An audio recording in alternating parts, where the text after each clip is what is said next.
Welcome back, guys. Automotive Inc. here. Down there in the corner somewhere is the subscribe button. So if you're new here, hit that button for me. And if you've been here before, thanks for coming back. Today we're talking about Ford woes. If you guys all know, about a week ago, I was down there trying to pick up a new Super Duty for the channel and was at the finish line when they pulled the rug out and said, sorry, it's now on a stop sale for a safety recall. Now, again, most manufacturers are not immune from safety recalls or huge problems with their vehicles or stuff like that. And when it's not a safety recall, the manufacturers can handle this however they want. But Nahitsa holds these people their toes to the line, I guess, if you will. Now, down below in the description, there will be a link to the Nahitsa website where you can go and take any VIN that you have and plug it in. Now, most VINs that are probably older, say 30, 40 years older, those are more than likely not going to be able to be plugged in there. But if you have a 17-character VIN number, you can type that in there. Now, guys, you don't have to worry about it. It is a secure website. You'll see the secure socket layers at the top in the HTML screen or field. You'll be able to see that it is safe, and it doesn't give any personal information away. But what it will do is when you plug that VIN in, it'll give you a list of current and active recalls for that vehicle specific. Okay.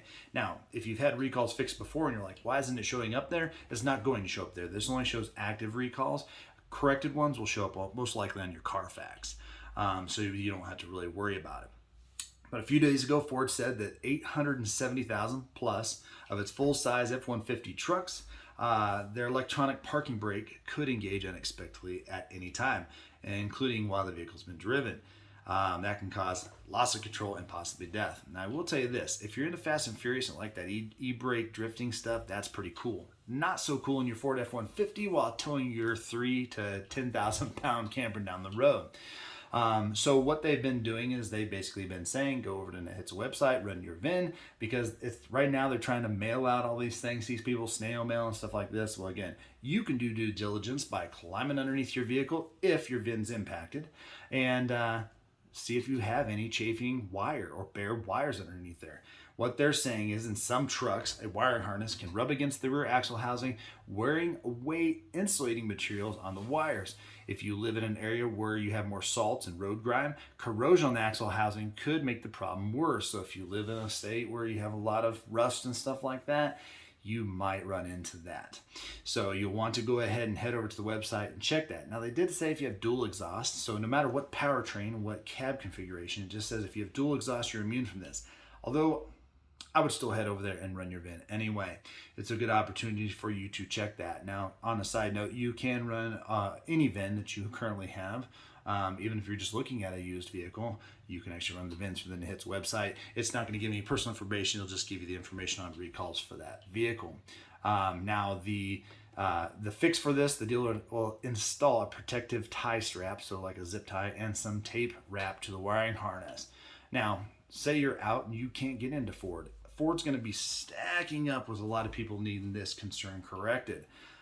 So what you can do is if you get in and find something like that, you can find some type of insulating jacket of yourself at the O'Reilly or whatever store you have near you.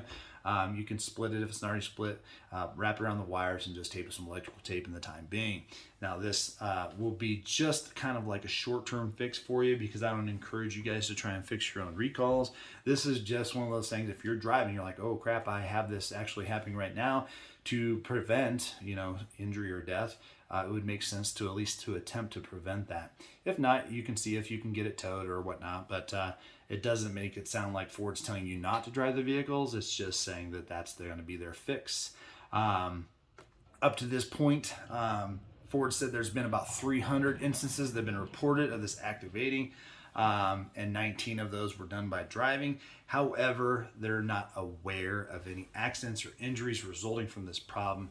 But I will tell you this much, in most accidents, unless it's a fatality or a serious bodily injury accident, there is going to be no supporting data to support that. So if somebody just gets in a minor car accident because their vehicle locked up, somebody rented them, it's just going to kind of go by the wayside, and they might just kind of cruise into Ford and say, hey, my brake's locked up. They're going to say, well, you got a recall, and it's just going to kind of disappear like that. So we'll probably never see real data when it comes to that. But at the end of the day, guys, a lot of people had questions about it. It does not mean Ford's crap. they sell probably 2 to 3 times more vehicles than anybody out there, so they're going to be more susceptible to having these issues.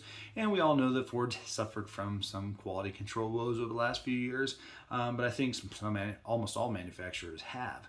But again, guys, I do appreciate you being here.